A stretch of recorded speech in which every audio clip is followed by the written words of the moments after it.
we need more investment in Asia and more investment also in Europe.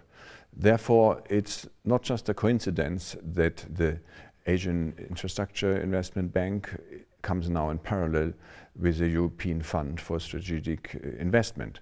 And in the same way as European countries are engaged in the bank here, we look forward to cooperation and investment from Asian nations also in the European Fund for Strategic Investment.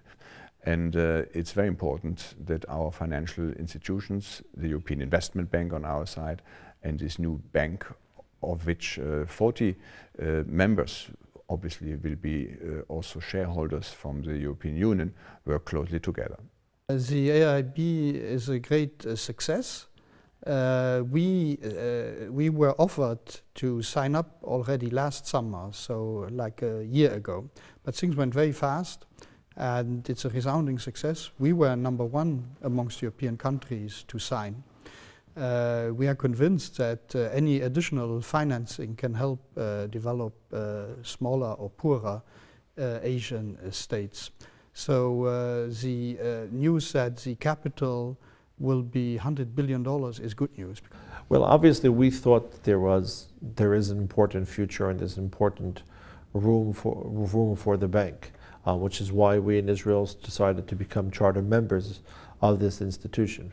I think that obviously we're all waiting to see the full formulation of this plan. We would like to see possible opportunities also for Israeli companies to have a better position in Asia, to be more involved in projects through this new financial instrument. So again, I think we look forward to working very closely in the formation of the bank.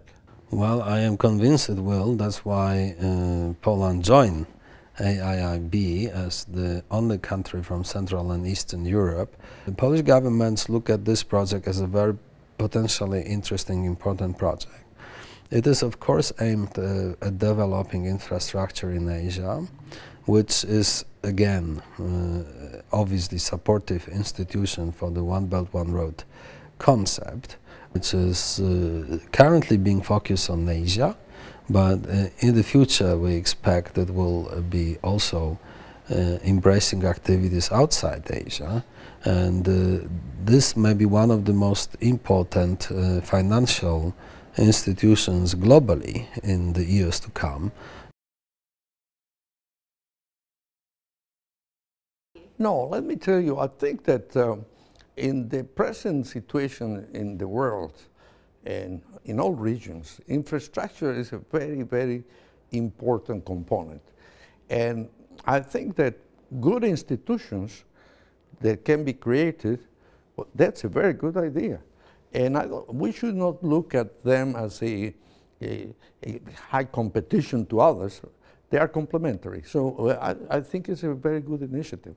Well, AIB, this initiative has surprised many ways. I think including many Chinese, and many did not expect so many countries will join the AIB, because well, the AIB, as its name tells, it's Asia focused, but so many non-Asia countries, now have joined that.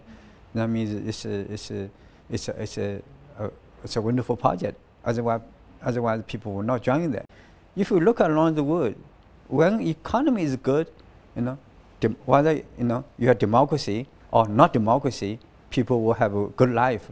When economics turns bad, well, democracy doesn't matter. Democracy will have a difficult time. If you look at the current Europe, Greek, they're all democracies, but their economies are in very bad shape.